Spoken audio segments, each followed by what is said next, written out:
日本和韩国还是发达国家吗？为什么这两个曾经的亚洲优等生，日子好像过得越来越艰难？日本吃不起大米，韩国吃不起肉，就连吃西瓜不吃皮都要被批评是浪费。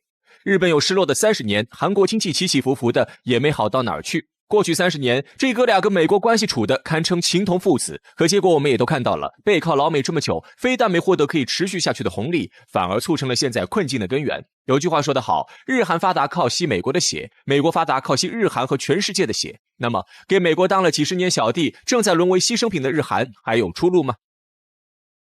有一个一直以来都被无数人忽略的事实，日本和韩国的经济奇迹并不是他们本身就有多优秀多努力，更不是靠自己摸索出来的成功经验，他们的腾飞其实很大程度上是一种依附发展，说白了就是纯被美国靠外力拉起来的。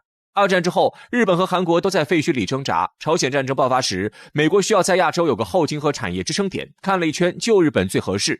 于是大批的军工订单、基础设施投资、技术转让，都一股脑的朝日本砸了过来。结果硬是把日本濒临破产的重工业和汽车产业从死亡线上拉了回来，日本经济也就此起飞。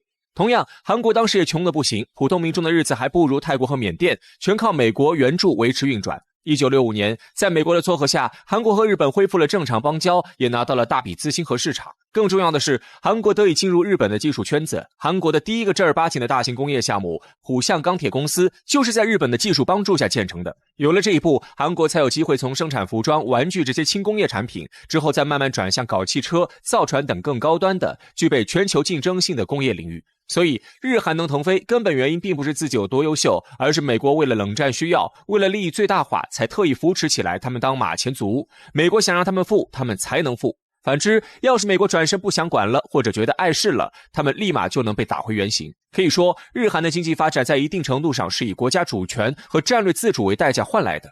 美国护他们安全，给他们市场、技术、资金，他们就必须在政治、军事、外交上对美国唯命是从。表面上看似共赢，其实是在出卖主权的同时，还要支付天价保护费。冷战时期，这种模式很有效，美国需要在亚洲有稳定的盟友，日韩经济越好越强，美国对抗苏联、遏制中国就越有底气。所以当时的美国鼓励他们发展工业，帮他们在全球市场上攻城略地，夺取市场份额。可以说，日韩的整个内部经济结构都是为了适应外部全球化环境而进行的最优化设计。但请注意，这一切都有个前提，美国需要。一旦美国不再需要，或者说与美国利益相悖，阻碍美国吸血了，那这个游戏的规则就要单方面调整了。过去几十年，美国是全球化的最大受益者，也是最积极的推动者。全球市场开放、产业链自由流动、技术随意转让，这些都是美国制定的游戏规则。日韩在这个体系里优化产业结构，拼出口、拼效率，跟着美国能吃香喝辣的。但自从2001年中国加入 WTO 之后，时代变了。面对中国的不断崛起，美国产生了严重的焦虑和危机感。在美国看来，自己苦心经营的全球化不仅养肥了竞争对手，还让本国的社会撕裂更加严重。这想法简直是谬论。在老美眼中，有错的仿若都是别人，丝毫不提自己为了利益最大化以及给小弟分配利润，主动去工业化的行为有多么短视。总之，美国开始大肆收缩全球化红利，大搞保护主义，跟美国优先。不管是前总统还是现总统，都有一个共同的思路：大搞补贴、技术封锁、拉帮结派。原来的自由贸易和全球市场说变就变，美国这么一操作，日韩就尴尬了。前面咱们说过，他俩的经济模式完全是为了全球化量身打造的，而一旦老美把全球化的桌子给掀了，这俩连残羹剩饭都没得捡。最典型的就是有案外包。表面看是把供应链转移到值得信赖的地方，实际上是借口把高附加值产业都搬回美国，小弟们再掏心掏肺也只能是为老美做嫁衣裳。美国芯片与科学法案、通胀削减法案这些新政策说是要引导制造业回流，其实最倒霉的还是日韩和欧盟。比如电动汽车补贴规定必须在北美生产组装才有资格拿补贴，这种规则对于日韩来说无异于天塌了。美国是他们最大的买家，没有补贴就意味着利润严重下降，辛辛苦苦几十年打下的基础分分钟被政策吃掉。想绑住市场，简单，关关去美国投资建厂，交保护费，甚至还得把核心技术和高薪岗位一块带过去。对于日韩来说，以前跟美国混是铁饭碗，现在碗还是铁的，饭却没了，就快让一锅端了。如果说油车这个半夕阳产业还不是那么要命，那半导体产业的损失就真的是抽筋拔骨之痛了。中美科技战爆发后，美国强行要求日韩站队，不许向中国出口高端芯片和设备，也不许在中国发展精密芯片的制造，妄图搞技术封锁。但中国大陆是全球最大的芯片设备市场之一，而且韩国芯片厂在上面的投资项目也不小，美国要求断供和撤出，就等于让三星和 SK 海力士等韩国企业自断一臂。而韩国造芯片的材料又有很大一部分来自于日本，上游也跟着吃瓜烙。对此，日韩是左右为难，既得罪了中国，又没法和美国真正捆绑。毕竟傻子都看得出来，美国此举就是为了不择手段，也要让芯片制造回到美国。美国是怎么对盟友的？这些年，全世界都有目共睹。做美国的敌人是危险的，但做美国的盟友则是致命的。包括日韩在内，美国从来就没把任何国家和组织当成过真正的盟友。美国政策说变就变，永远是自家利益排第一。上世纪80年代，日本车企是怎么委曲求全的？广场协议是怎么签订的？俄乌冲突后，美国是怎么把液化天然气高价卖给欧洲的？今年的对等关税又是怎么阳光普照的？这一桩桩一件件，美国干得理直气壮，盟友们哑巴亏吃的，不敢怒也不敢言，只能说一句：波托的周瑜打黄盖，活该。但是话说回来，就算没有美国的背刺，日韩的日子也不好过。日本早已不是那个亚洲第一经济强国，自1989年泡沫经济破裂后，日本进入失去的30年。时至今日，日本经济从未真正走出低增长、工资停滞和通货紧缩压力的阴影。为了刺激经济，日本政府拼命借钱，导致公共债务占 GDP 比例高达 263%， 位居全球第一。沉重的债务负担几乎耗尽了日本的财政空间，根本无力进行逆全球化时代所必须的大规模产业投资和结构性改革，但这些都不如人口急剧老龄化致命。根据日本厚生劳动省国家人口与社会保障研究发布数据显示，2070年日本人口将从现在的 1.2 亿锐减至8700万，其中65岁以上的老人3367万，占总人口的 40%。人口减少，老龄化问题严重，这意味着劳动力短缺、内需不振、创新能力下降、社会活力萎缩，将从根本上侵蚀经济增长的潜力。如今的日本就是一个大写的恶性循环。韩国虽然表面上看起来比日本有活力，其实问题更严重。最直观的表现就是经济总量已经掉到世界第12位。众所周知，韩国经济高度依赖财阀，这些财阀在韩国经济高速增长时期是引擎，但如今却已成为阻碍。他们扼杀中小企业的生存空间，固化社会阶层，又将巨大的经济风险集中于一身。当逆全球化浪潮直接冲击这些以出口为导向的财阀商业模式时，整个韩国经济便如一根绳上的蚂蚱，缺乏足够的韧性和灵活来抵御风险，只能一损俱损。而且韩国还有着一直创新低的生育率，2022年只有 0.78。社会竞争极度内卷，由财阀体系驱动的严重不平等，以及高昂的住房和教育成本，形成了一个经济问题与社会问题相互交织、相互恶化的恶性循环。总之，逆全球化的大潮叠加本身的结构性危机，让日韩陷入了内外交困的局面。外部靠不住，内部拉不动，任何一个环节出问题都可能引发连锁反应。他们既没有条件像中国一样搞自主创新和内循环，也没有能力和美国谈条件，唯一能做的就是继续跟在老美后边，通过牺牲经济主权和产业基础，以换取苟延残喘的空间。说的再直白点，就是可控的衰落，不求起死回生，只求别突然崩盘。但其实早在多年以前，中国曾经给过他们出路。当时中日韩三方产业是垂直互补的关系，中日韩自贸区对三家都有好处，但现在就只剩下水平竞争了。尤其是在汽车、消费电子、半导体和造船业这种关键领域，可以说是有我没他，你死我活。中国反正一直向着高端产业技术领域大踏步迈进，蛋糕就这么大，谁被挤得没饭吃谁知道。日韩今天的困境就像一记响亮的耳光，打醒那些就要把宝压在别人身上的国家和群体。过去日韩的体制优势和经济成就看似很夺目，但现在回头看就会发现一切都是建立在美国和全球化红利上的泡沫，只是特定地缘环境下的短暂产物，只要格局一变立马崩塌。中国坚持自主创新、技术自立，打造完整产业链，其实就是预判和看清了这个大趋势。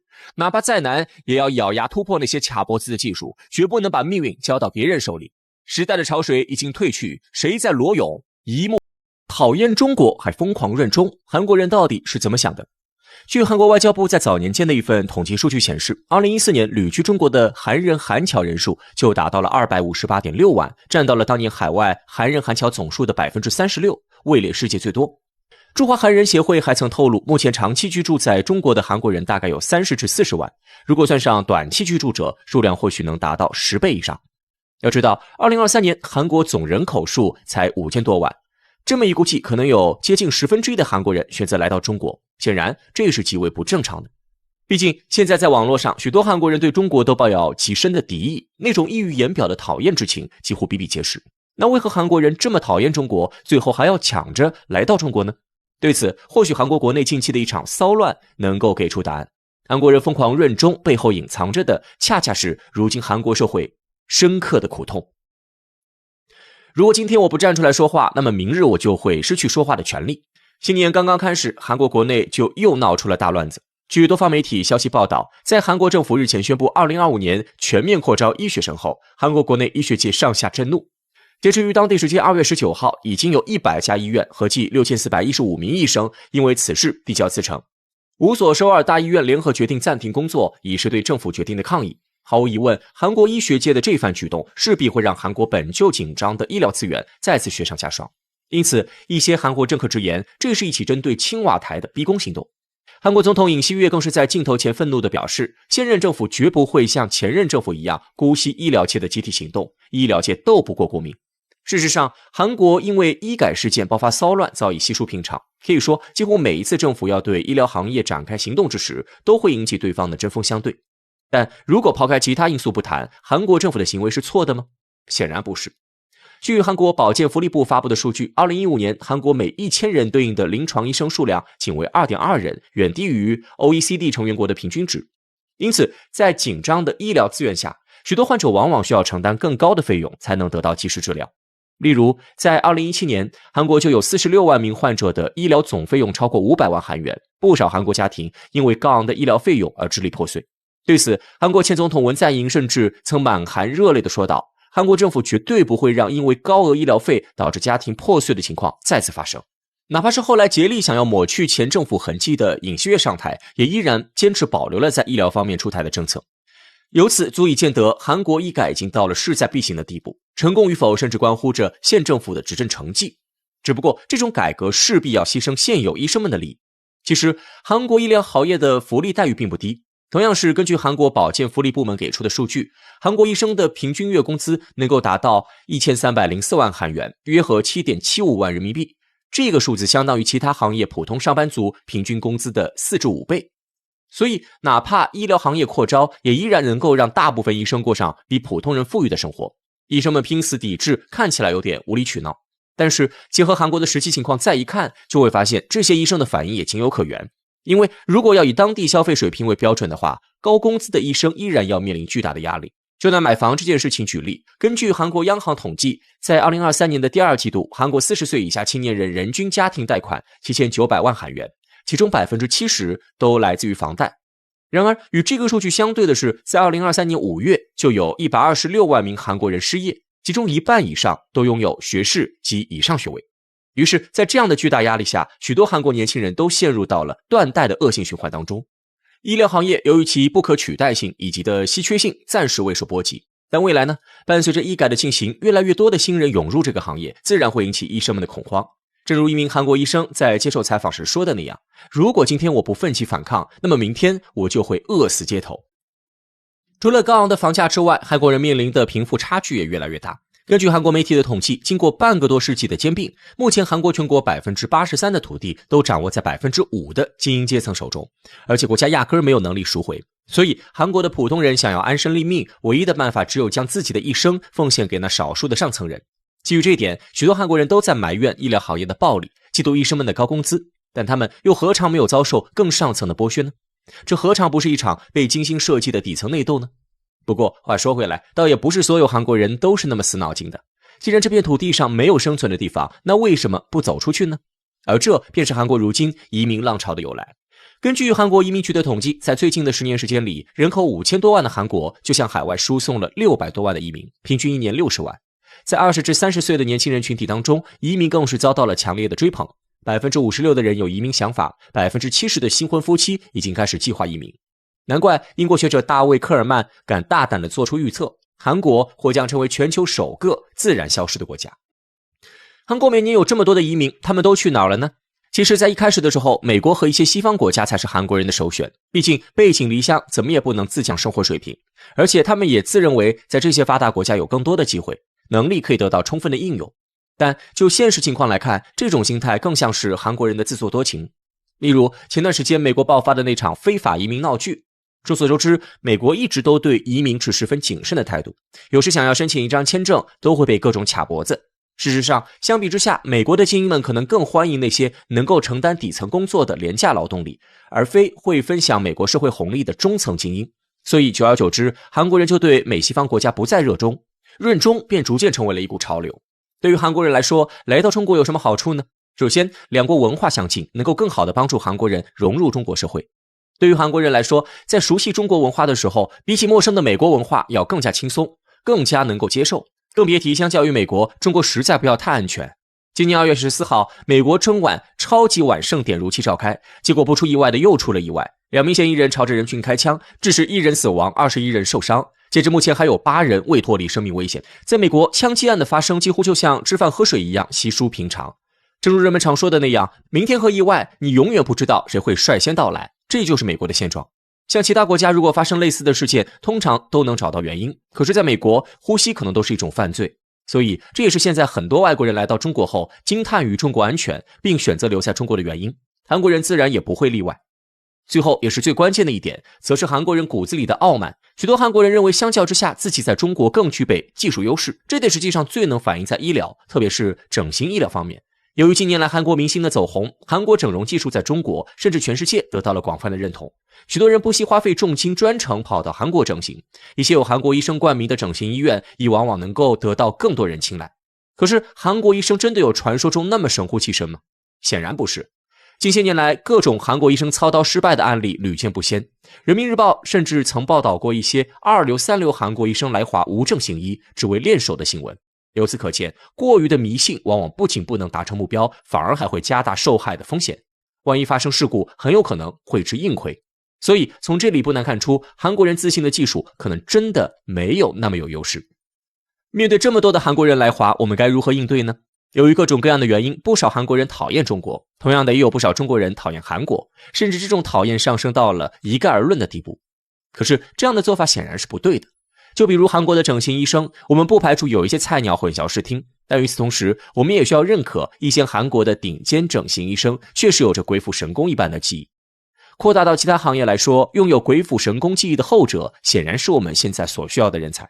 中国是一个开放包容的国家，不管是韩国人也好，美国人也罢，甚至就连日本人，只要拥有一技之长，且对中国不怀祸心，我们都应该愿意与之成为朋友。这才是一个大国公民应该拥有的胸襟。